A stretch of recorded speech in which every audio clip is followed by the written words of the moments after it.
Today, on our Tech for Business podcast, we're getting back to the basics with Todd, our COO and CISO, and Nate, our Director of Cybersecurity. So, Todd, maybe you can start us off. What are kind of the big things that come to mind when people are going on vacation to think about from a cybersecurity perspective?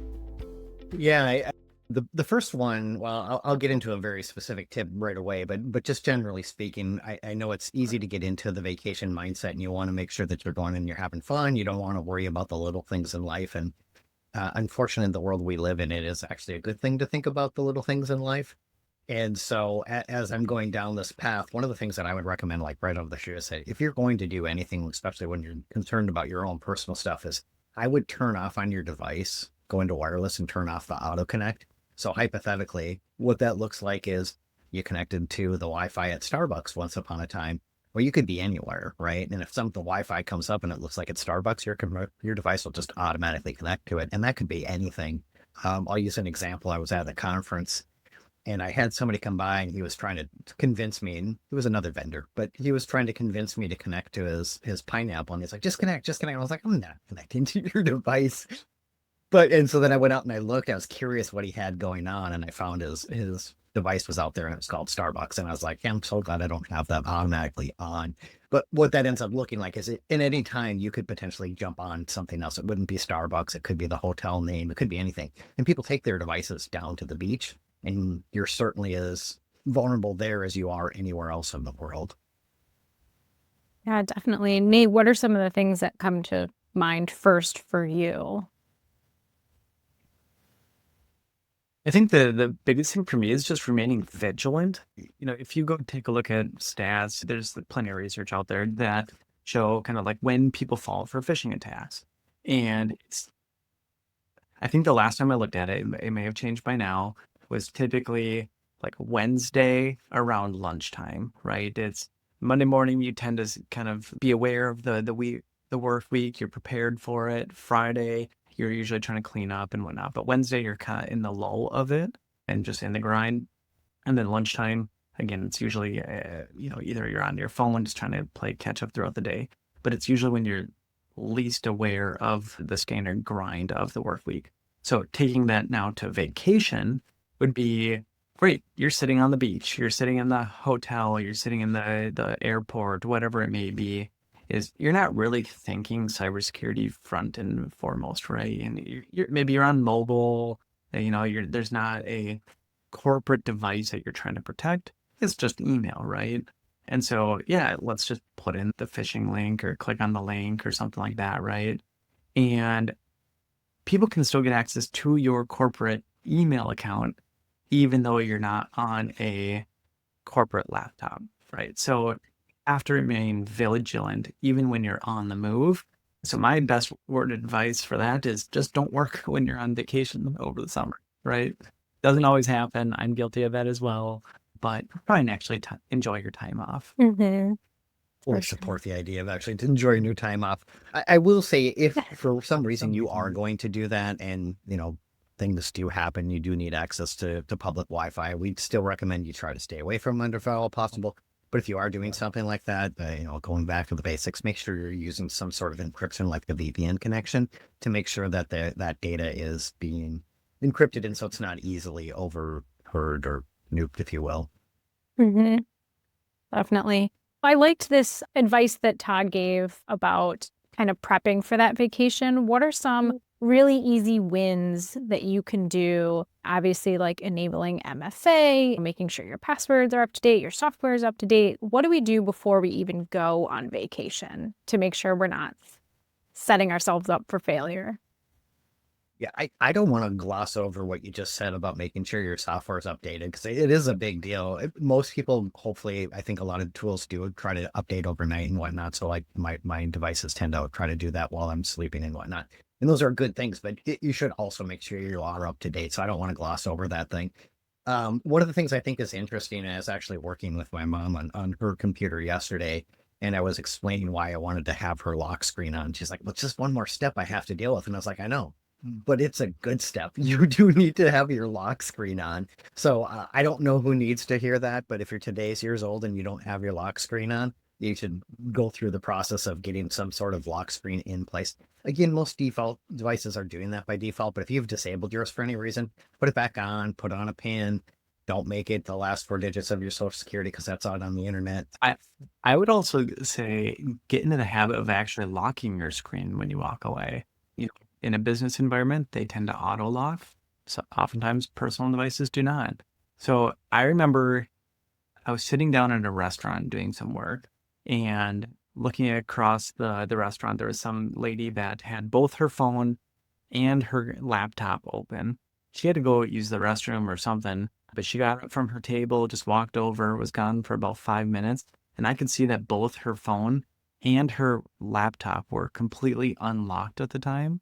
And it was right in the main walkway of anyone that was coming by. So while they may have not been able to steal the device, right? Maybe the bartender or someone would have noticed, or myself watching it, someone easily could have come up and said, what are they looking at? Who are they, supposedly interacting with? If it was email that was open, I can gather a lot of info just looking at the quick Outlook page. Or one of my favorite ones, try not to, call me out as a creeper, but when I'm on a plane and I'm traveling, right, typically on a plane, I'm just going to watch a movie on like my iPad or something. Watching all of the individuals on the plane sitting next to me, they're texting their loved ones or, working on corporate PowerPoints.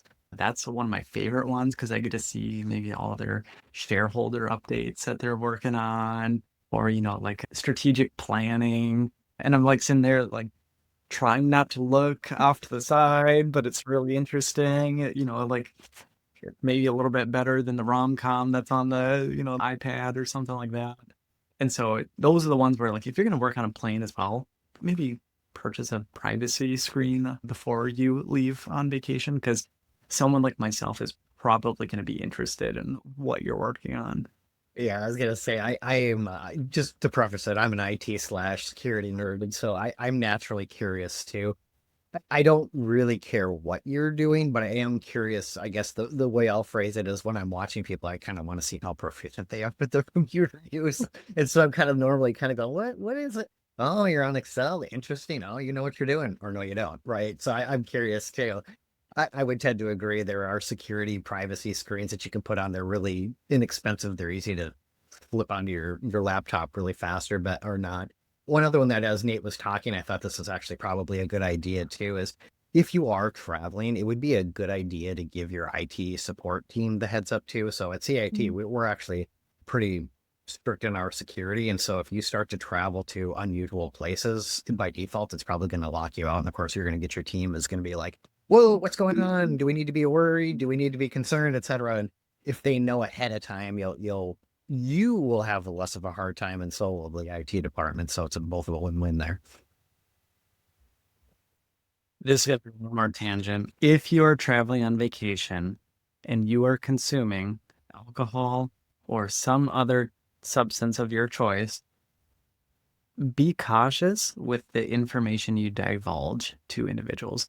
One of my favorite hobbies while I'm at a conference, as everyone is celebrating and having fun, is to figure out how much info can I get from them at the time. And I just by having casual conversations. Yep. I will not say the company name, but there is a company name out there that is a large enterprise. And I know all the VPNs you use, your IT staff, all the domain admin name formats you use, the challenges that you have, and your security controls, all because one of your employees was busy drinking at a conference. So if you are one of those individuals that like to have a good time on vacation or a conference, if someone starts asking you about your IT controls, probably just go back to enjoying your drink by the pool. Don't have that conversation. Yeah, just saying I'm on vacation or I'm at a conference. I just not don't want to talk about work at the moment. Yeah.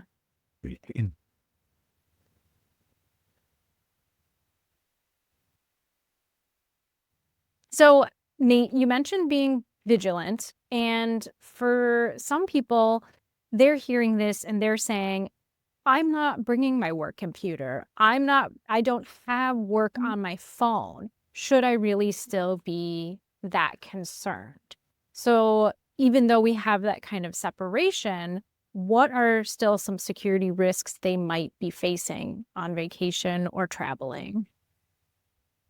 Yeah, we can take this just to your personal life. Yeah. And so I usually tell that people there are two accounts that you have that are the most critical accounts to protect.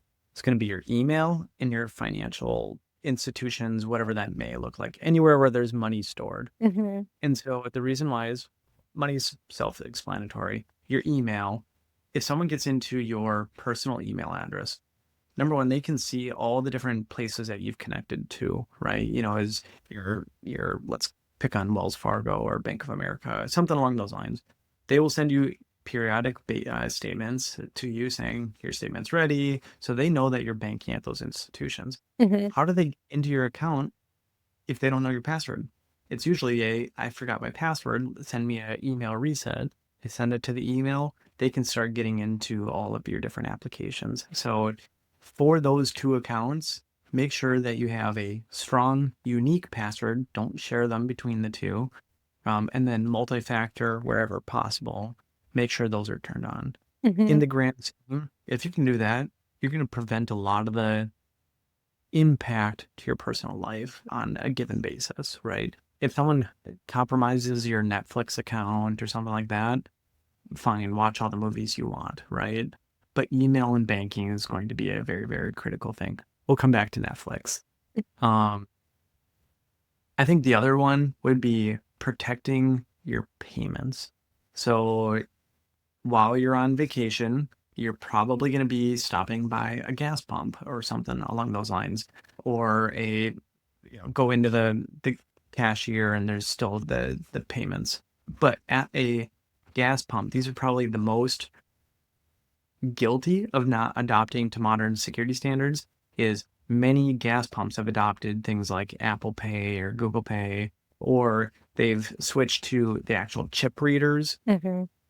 But if you stop by an older, maybe more rural gas station, they probably still support mag stripes, which, even though your card has all the security features built into it to protect it, that mag stripe is inherently insecure. And it's very, very easy to skim your credit card data off of it.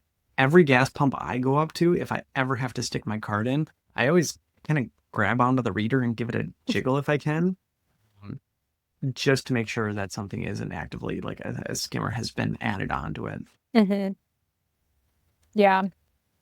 Yeah, for what it's worth, when he did the Netflix thing was he was talking about making sure your passwords don't match up. The first thing I was going to put on there is also make sure it's not your Netflix password, because there's no reason to have the one that you share with everybody be your banking password. Yeah.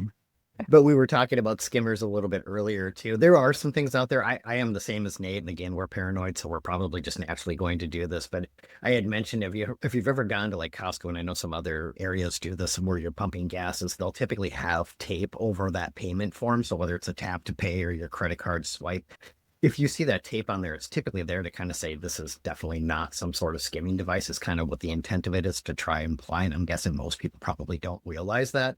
But even so, I'm still paranoid enough where I'm kind of like bumping it and trying to see that this all is well. But I agree with Nate. I tap to pay everywhere I can possibly go, because that particular type of method is considerably more secure than the mag strip is. So great tip. Mm-hmm. Maybe I'll touch on the why of that as well. So in the mag stripe, your credit card and your credit card info is written on that mag stripe, and it is persistent. So every time you swipe it, it's the same data. When you do a tap to pay or use the chip, what they do is they tokenize that information. And so when you make a transaction, built into the chip or the NFC card on the chip, if it supports tap to pay, it will query the data that's stored securely on that device, and it'll issue a one-time credit card, token to say, I authorize it for this one purchase. You then cannot use that same token to go make a subsequent purchase at another website like Amazon or, you name it. So it's only good for that one transaction. And so that's why if you ever go to things like one of my favorite stores is Home Depot. So when I go to Home Depot and I want to say I've lost my credit card, I don't know how to look it up, um, they will have you tap to pay your credit card, and then it'll go back through and try and figure out, you know, based off of the tokens that it was provided, what are the transactions that it could find along the way with that. But you cannot just take your normal credit card, even if it's the same account. I can't just stick my credit card in the terminal and have them look it up that way. There's a dedicated Apple Pay, Google Pay receipt lookup that they have to use for that. So, and it's all because of that tokenizing method. One more thing before I forget, while we're talking about payment methods, banking, et cetera. So I don't know how many people are out there who needs to hear it at this point, but if you don't have some additional form of authentication on your accounts, you should definitely enable it. And if you can do a multi-factor versus an SMS text from your bank, that would be ideal. Not all banks allow you to do that yet, but at a minimum, having some additional factor on there. So even if somehow your password was lost, you still need that additional form of authentication would definitely be one of the tips I make sure that you got. And again, this is specific to personal life. At work, you probably got them. Most organizations at this point are actually doing it, which is fantastic. It only took 8 years. Not that I'm measuring from when we first started screaming it to now, but when you're looking at your personal life, it's just as important as it is at work. And again, this is about you specifically. You don't want your credit cards in the hands of bad people. You don't want your financial information out there, et cetera.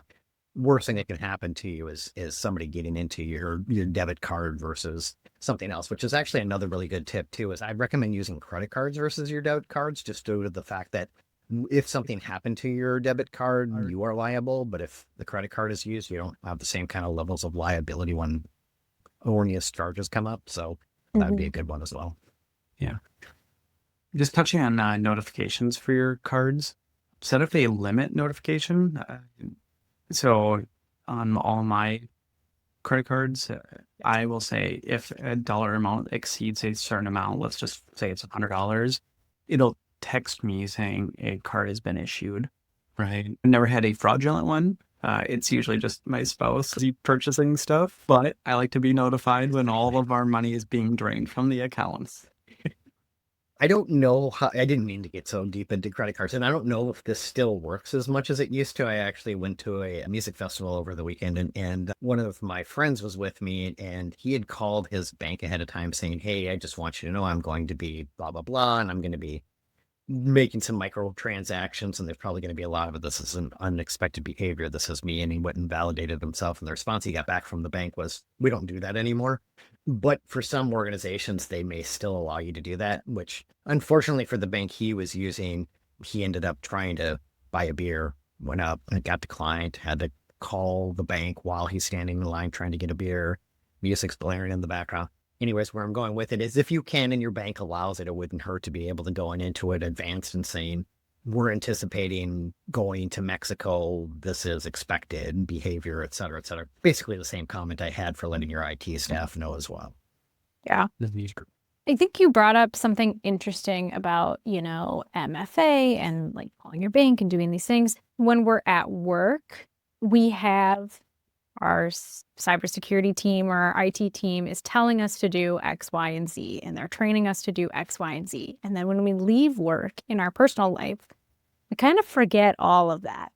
So we don't have statistics, but what do you think the adoption of cybersecurity basics in your personal life versus your professional life? Do you think it's less? Do you think people are more? Where are they on their cybersecurity journey outside of work? Well, I'll take the first swing. I think to answer the question, I don't know. Again, I don't have the statistics, just like you said, but I believe from the interactions I've had from speaking engagements and a variety of other things that the adoption in the personal life is significantly less. And I don't know what the root cause is, but some of the things that I think are related to it is when you're at work, most people don't think about it because they don't have to, right? The organization's got it. I don't have to worry about it. They'll tell me the things I need to do. And so it just really isn't all that critical, and people don't really automatically default to, boy, I should be doing the same thing at home. They're not worried about it. I mean, I think this is really what's happening, and I could be mistaken, but that's my main theory on why we see what we do is it just doesn't apply to me because I don't deal with it. So my assumption is it's quite a bit less. And this part of the reason why we're having the conversation today is Yeah. it applies to you more at home than it does at business for that exact same reason, is nobody's watching out for you at home and in your personal life. Mm-hmm. Yeah, I completely agree with Todd. The amount of individuals that I see using password managers in their personal life, even if the company provides one, is almost non-existent, right? I feel like I see a higher percentage than probably most people, but it's because I'm connected with a lot of security people. So, the talks of, oh, which password manager are you using might come up in conversation. I've never had that as, outside of my security circle. Multifactor, we bang multifactor all day, every day, saying, turn it on. This is something that you should have done about 10 years ago. And organizations have adopted it, right? It's kind of standard practice across organizations. There are many, many, many people that do not have MFA enabled in their personal life unless the website enforces it. And so I think, to Todd's point, it applies to your personal life more than even the business today. Yeah. Yeah, for sure. So when we come back, and we're transitioning back into work and, we've done all the traveling, what are some things we should do? You mentioned the Netflix and the passwords and things like that. What are some good steps to take to come back to work? Yeah, slightly before we get to all the way back. Yes. Yeah, I think Nate had one when he said, let's get back to Netflix. So I'll let him take the swing at it. Yeah, well, we were chatting briefly. Todd said he sets a reminder on his calendar to say, before I leave the Airbnb, make sure I sign out of any connected applications that I signed into. So we were talking about Netflix specifically because when you go to a hotel, the TVs, they typically are on like a program that's self-reset at the end of the checkout period. So, but your Airbnb, it'll stay connected to whatever account that the owner has configured. Maybe it's a smart TV. So we see this all the time. I have family that has an Airbnb. So we'll go down there to visit, and sure enough, the last person who rented that Airbnb is still signed into their Netflix, their Disney, their Hulu, their whatever it is. We already have our accounts, so we just sign them out and sign back into our own personal ones. But sometimes if someone's maybe on a I don't know, HBO and there's a good show, it's really tempted just to stay logged in there and keep watching a show that maybe I don't have otherwise. Again, we sign you out and go watch something else. But it is extremely common for people just to get busy into the chaos of getting back home that they forget to go back to the TV, sign out of the appliances that they signed into. Now, the good thing is, if you do forget, you can typically go back into those websites and say, sign out of all connected applications, or maybe, if it's possible, sign out of a particular appliance or TV that you signed into. But at the minimum, just sign out of all of them. It doesn't take you that long to sign back into your trusted TVs or iPads or whatever it may be. Probably a lesser considered one, but I would still do it. And again, I'm a little more paranoid than most people. I'll put that out there. But I do the same thing with cars that I rent, whether it's Turo or a rent a car.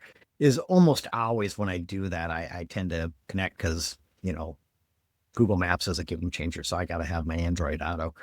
And when you do that, very first thing you usually do is you connect your Bluetooth as it asks, can I sync all of your contacts and all that? And most people are just like, yeah, whatever. I wouldn't do that by default. They don't, the rental car doesn't need your contacts, and it'll be fine. But also when you get to back to wherever you rented it from, people typically tend to be in a hurry. I got to go catch my flight. I got to, whatever it is. Take the 30 seconds, disconnect your device. I mean, I get into vehicles a lot of times and the number of devices the vehicle can actually connect to is full. You can't even connect to it until you start deleting them. So I know people forget all the time, but I would recommend, it only takes a few seconds to go in and remove your device from that. And it'll be listed, Todd's phone. And you click, delete, gone. Yeah. I'm curious how that'll work as cars transition and move towards highly connected infotainment systems. So one of our employees at work, he just got a new electric car.